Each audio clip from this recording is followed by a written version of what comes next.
بلدنا جالنا ريس كان مغرور كان فاكرها تجيب اهله وكان عايش في الدور مرة في نجع بلدنا جالنا ريس كان مغرور كان فاكرها تكيد اهله وكان عايش في الدور قاموا قالوا له وقف عندك ما يصحش يا كبير جاب العسكر وشيخ المنصر ويا ألف غفير ذهبوا بلادي وقوتوا ولادي الكبير والصغير قام النجع بحاله وقال له بطل شغل حمير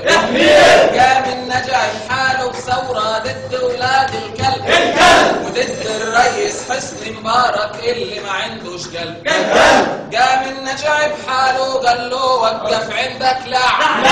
قام يهوش قام يلوش قلنا له ها والله ما تقدر يا ابني علينا اصلك راجل مطعم بكره تسيح من شمس الثوره يا تمثال بالشم يلا يا ولدي يد بيدك خطوه للتغيير لاجل ما ننقذ مصر بلدنا من مجرم شرير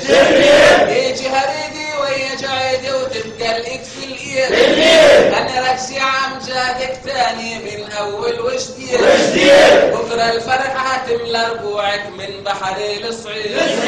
يم الدنيا يا مصر يا غاليه طالع فجر جديد